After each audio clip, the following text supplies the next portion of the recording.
Shalom. This week we're reading Parashat Toldot, and later on in the Torah portion, in chapter 27, we have the incredible saga of Yitzchak, blind in old age, seeking to give over the blessing before he passes from this world, and the whole story of Yaakov and Esav and Rivka's intervention, what seems to be the subterfuge that she insisted upon in order to make sure that Yaakov received the blessing. And this whole story is so difficult to comprehend. And of course, like many other areas of Torah, we know that there is something here that is so deep between the lines. We know that there is something here that is a throwback to ancient days and yet a bridge to the future. We know that there's something here which is intimating most ancient secrets. In fact, the whole atmosphere of the story of summoning Esav and Yaakov coming in between, and Hashem helping him so that he quickly brought that which Yitzchak requested and received the bracha, and what seems to be some level of deception, which of course is impossible, because Yaakov himself is the paragon of truth, as the verse in the book of Micah tells us in chapter 7. Titen emet liYaakov, Hashem, give truth to Yaakov. Yaakov is the paragon of truth and everything that truth symbolizes. In fact, our sages tell us that the image of Yaakov is etched on the throne of glory of Hashem, and that Yaakov had the same face as Adam Harishon, the first man. In fact, that already tells us that there is some sort of relationship between Yaakov and Adam, and of course that theme always tells us in Torah that there's a tikkun being worked out, an aspect of rectification, that there's a challenge here for Yaakov to step into the place of Adam Harishon and begin the tikkun properly, which of course is the purpose of everything that Israel does in the world. And so the truth is that everything about this scenario of Yitzchak, blind, wanting to give the bracha, has such a ring to it, not only of ancient days and ancient secrets, but it feels like something that's being worked out from the very beginning, from the Garden of Eden, from the original scenario, maybe from the Tree of Knowledge. And you know what? That's exactly what really is going on here. The great Kabbalists tell us that in this particular time around, this particular Gilgul, tables are kind of turned in that Yaakov is really Adam Harishon, and Rivka this time is Chava, the mother of all life, Eve. And thus, understanding this, we find that Rivka insists, "So now, my son, heed my voice to that which I command you," as if to say, I know you are aware of the fact that the first time around you listened to me, Adam, when I was Chava, and that's what ruined everything. So you might think that this time you're not going to listen to me. And I'm saying, no, please listen to me. This time I'm getting it right. And when Yaakov said, but what about the curse which Chava originally brought to the world? His mother said to him, your curse be on me, my son.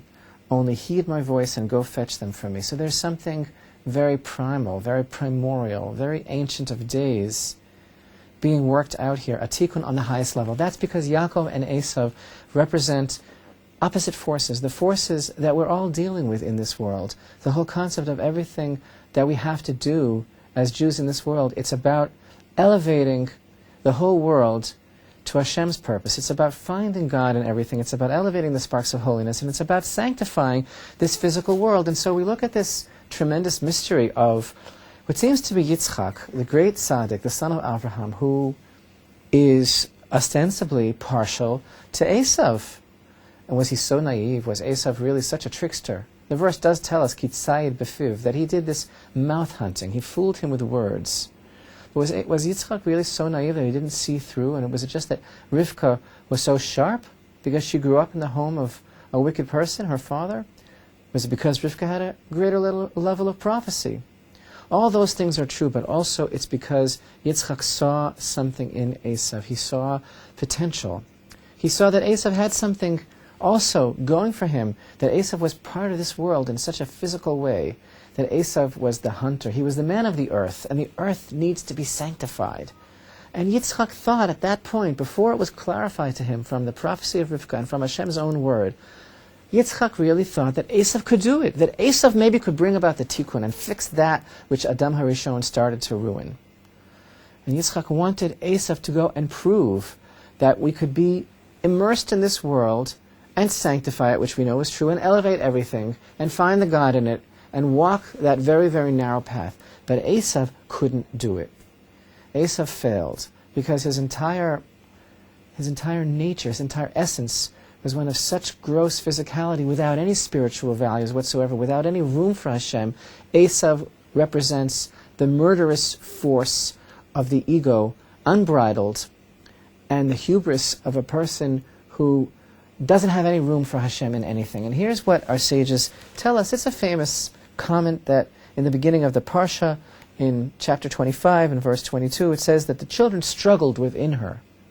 She didn't know what to do, so she went to seek guidance from the great leader of that generation. What does this mean that the children were struggling inside of her? Because what happened was, according to the Midrash, when she would pass by a place where Hashem is being worshipped and where the Torah was being studied, Yaakov, as an infant inside her womb, would struggle to get out. He was so excited. But when she passed by a place of idolatry, then Esav tried to get out.